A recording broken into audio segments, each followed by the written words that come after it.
The operation President Trump planned was bold, and it was brilliant, showing the world that American deterrence is back. When this president speaks, the world should listen. And the U.S. military, we can back it up. The most powerful military the world has ever known. No other country on planet Earth could have conducted the operation that the chairman is going to outline this morning. Not even close. Just like Soleimani found out in the first term, Iran found out when POTUS says 60 days that he seeks peace and negotiation, he means 60 days of peace and negotiation. Otherwise, that nuclear program, that nuclear capability will not exist. He meant it. This is not the previous administration. The President Trump said no nukes. He seeks peace, and Iran should take that path.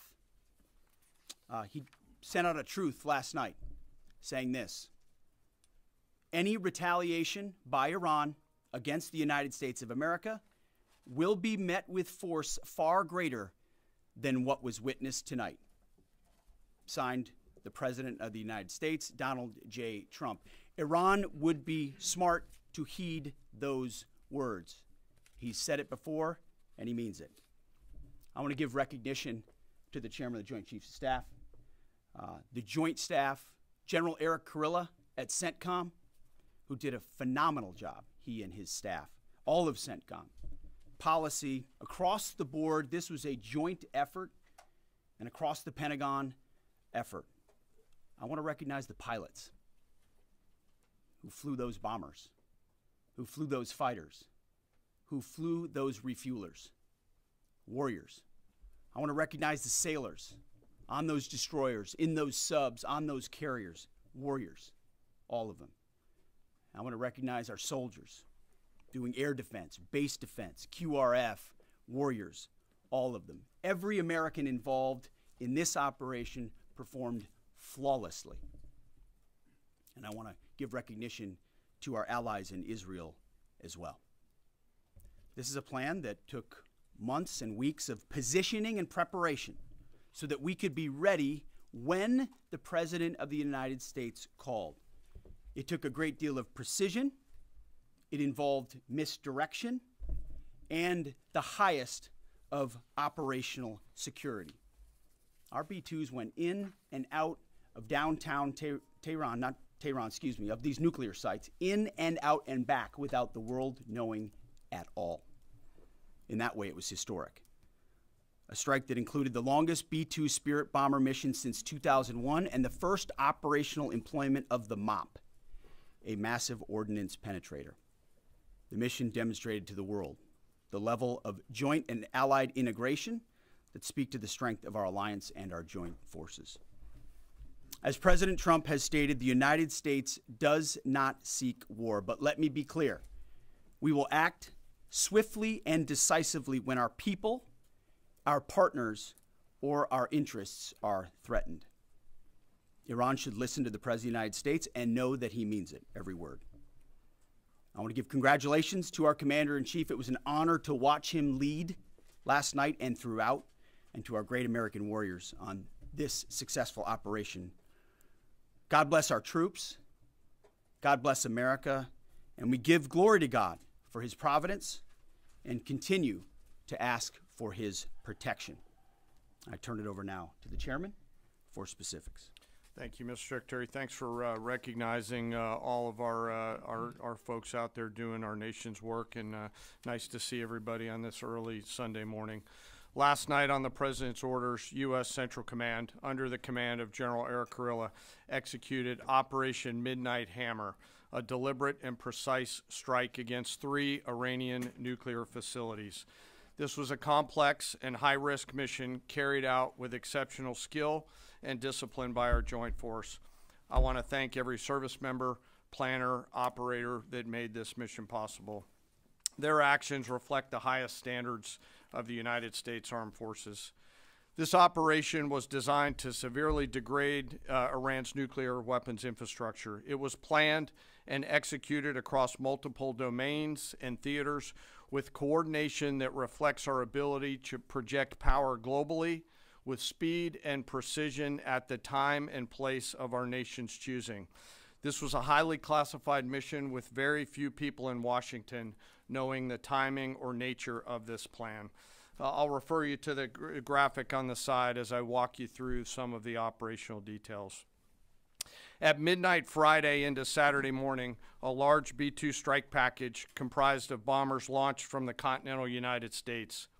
As part of the plan to maintain tactical surprise, part of the package proceeded to the west and into the Pacific as a decoy, a deception effort known only to an extremely small number of planners and key leaders here in Washington and in Tampa.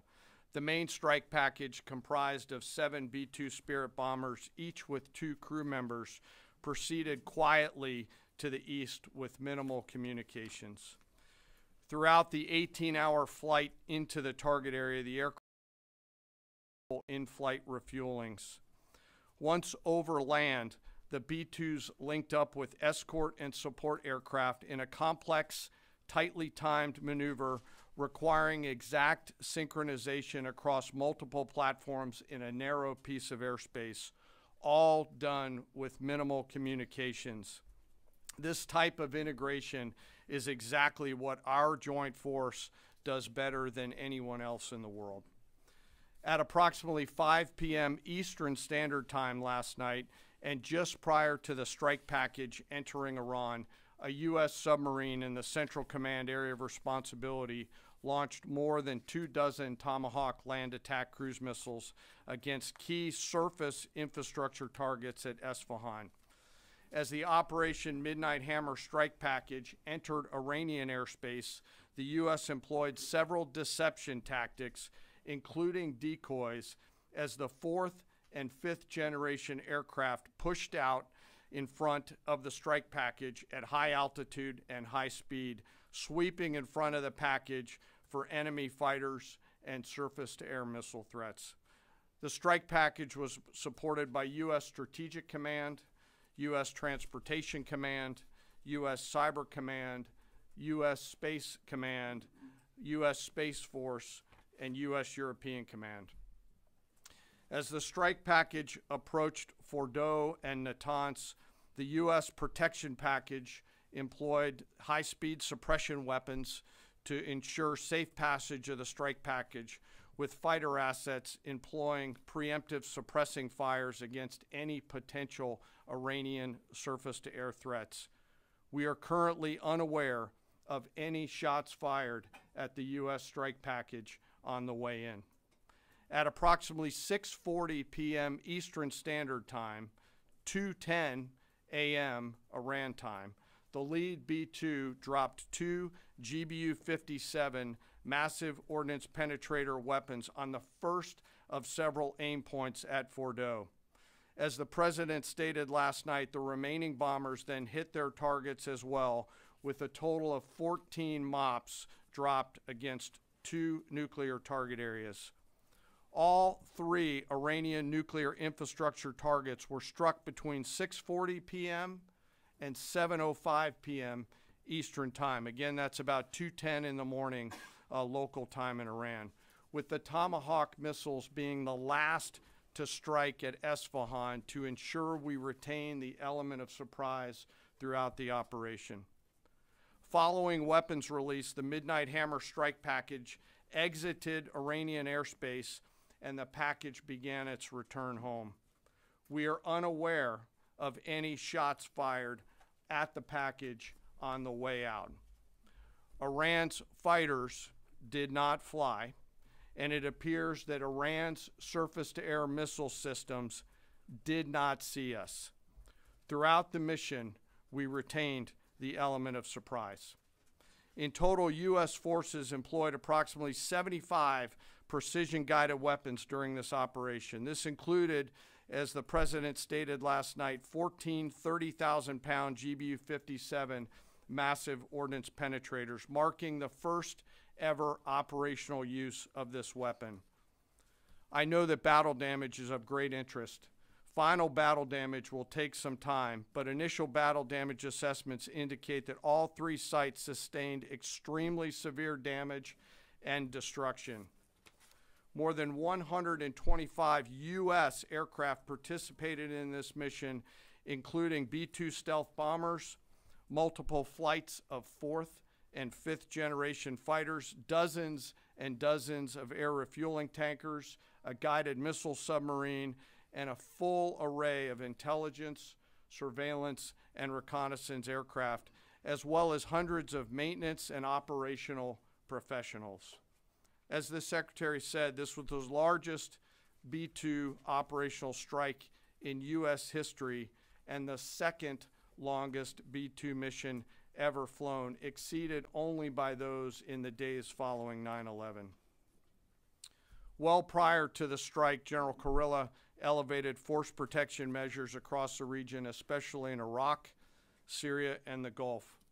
Our forces remain on high alert and are fully postured to respond to any Iranian retaliation or proxy attacks, which would be an incredibly poor choice.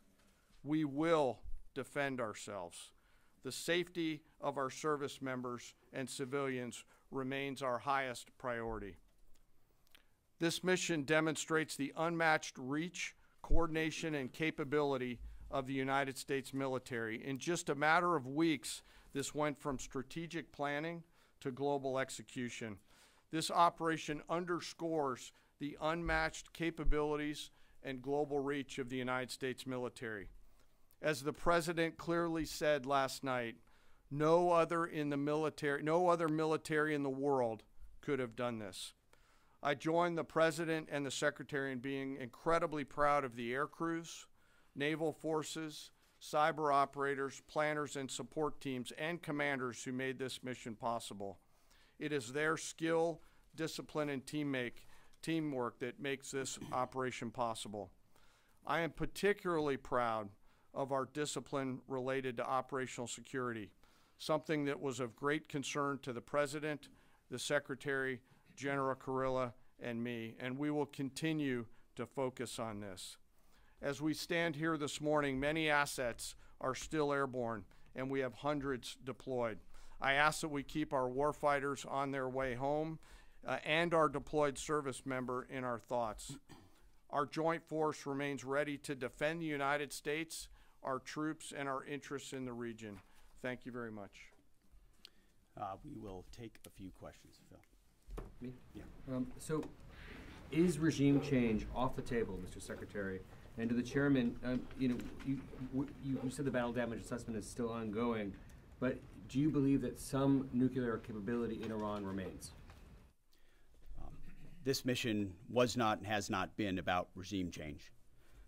The President authorized a precision operation to neutralize the threats to our national interests posed by the Iranian nuclear program and the collective self-defense of our troops and our ally Israel. Thanks for your question. I think BDA is still pending, and it would be way too early for me to comment on what may or may not still be there. But thanks for the question. Green. No, behind you.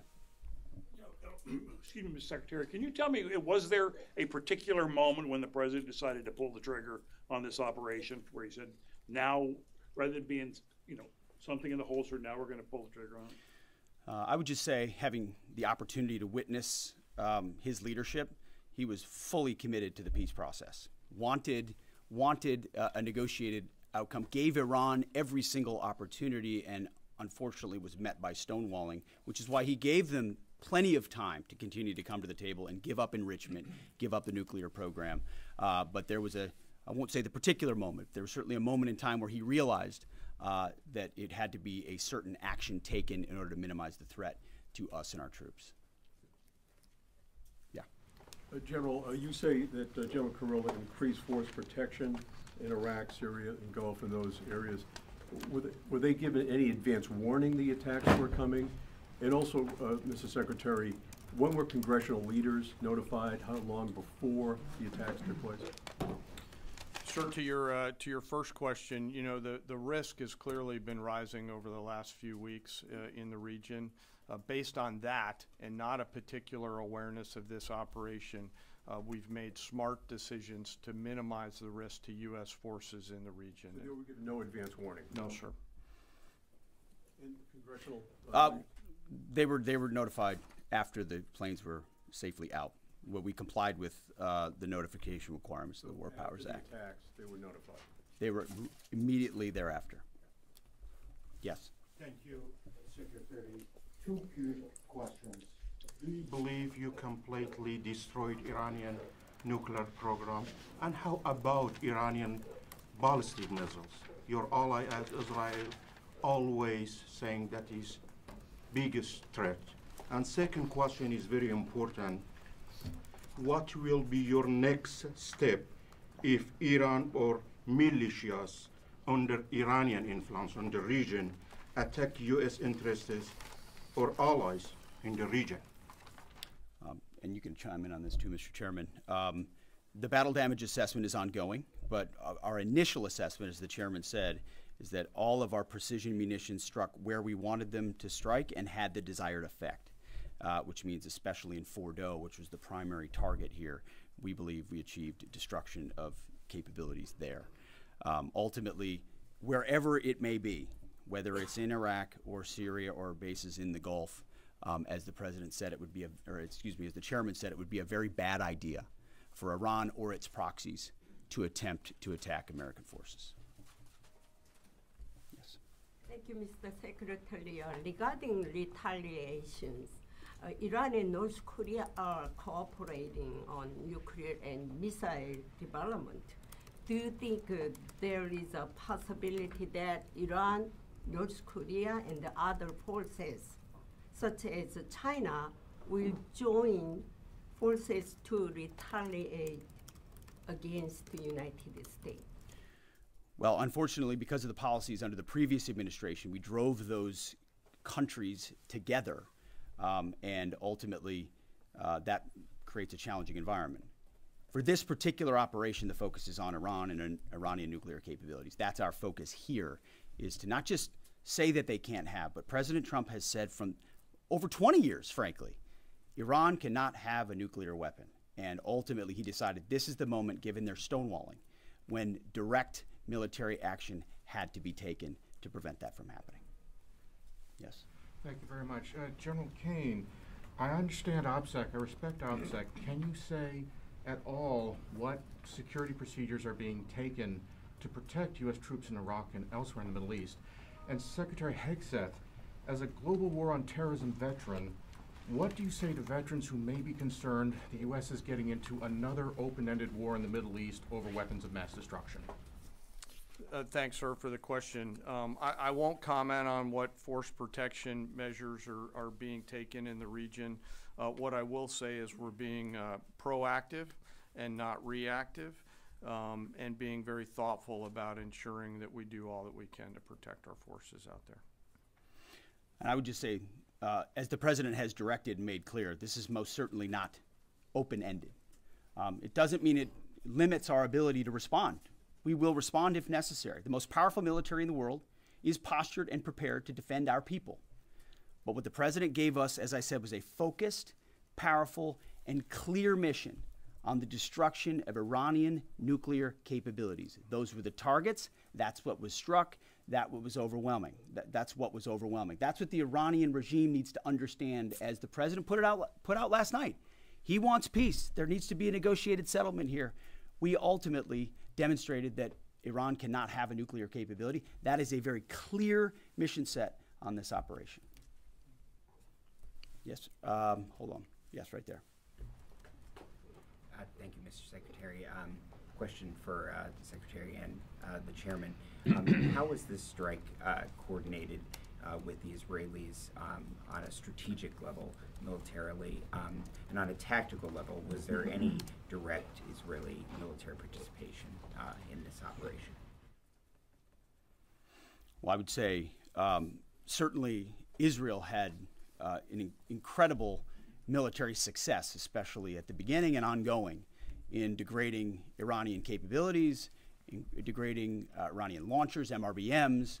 It's been incredible to watch what our ally Israel has been able to do. And there certainly have been conversations. I mean, General Kurilla at CENTCOM has worked closely in the defense of Israel for many years. And part of this operation was the defense of Israel and the ongoing defense of Israel. But as it pertains to this strike, this was U.S. operated and U.S. led. We took advantage of some of the preparatory work that's been done over the past week and a half in terms of axis of approach. I won't get into the particulars, but as the Secretary said, it was a U.S. strike. We made sure we were not in the same piece of airspace and sky. Aside from that, that was the extent of it. We'll take a couple more. Yeah, right there. Question to the Secretary first. Are you concerned whatsoever now about the reaction from U.S. allies given the strike, particularly those in the Gulf? And to the Chairman, if I may, I understand you don't want to speak to specific assets and force protection measures, but do you anticipate at least having to bring in any further assets from other theaters to aid in force protection over the coming days? We certainly understand the challenges of allies in the region, and we have been respectful and in working in collaboration with them as it pertains to basing and sensitivities there. Ultimately, they've got a lot of assets and people in those locations also where American troops are co-located. So that's a consideration of ours. We've been in close consultation with them, and we appreciate the support that we have got. Thanks for the question on sort of the global picture. And as you know, that's one of my jobs, is to look globally at the entire range of challenges. We are always carefully considering our force posture around the world and then offering options to the Secretary and to the President. I won't comment on any future things, but the American people should know that we carefully consider those moves around the world and try to modulate as needed our force structure in the region. Absolutely. Yeah, right here. Thank you. What communications are being sent to the Iranians right now, and is there any possibility of diplomacy now or in the coming days? I can only confirm that there are both public and private messages being directly delivered to the Iranians in multiple channels, giving them every opportunity to come to the table. They understand precisely what the American position is, precisely what steps they can take to allow for peace, and we hope they do so. Yes. The president may not want an open-ended conflict. The Iranians may disagree. Are you prepared for a protracted war? Well, anything can happen in conflict. We acknowledge that. But the scope of this was intentionally limited. That's the message that we're sending. With the capabilities of the American military, nearly unlimited. So Iran, in that sense, has a choice. But we've made it very clear to them, this is nuclear sites, this is nuclear capabilities, this is the line that the president set, and we set that back. Now is the time to come forward for peace. But I think one of the takeaways from this as well is the unprecedented level of ongoing cooperation. I can't speak highly enough of the chairman and his staff and General Kurilla in CENTCOM, what they've done to look around the corner, to pre-position, to understand how an operation like this comes together. The scope and scale of what occurred last night would take the breath away of almost any American if you had an opportunity to watch it in real time. And I think Tehran is certainly calculating the reality that planes flew from the middle of America in Missouri overnight, completely undetected over 3 of their most highly sensitive sites, and we were able to destroy nuclear capabilities. And our boys in those bombers are on their way home right now.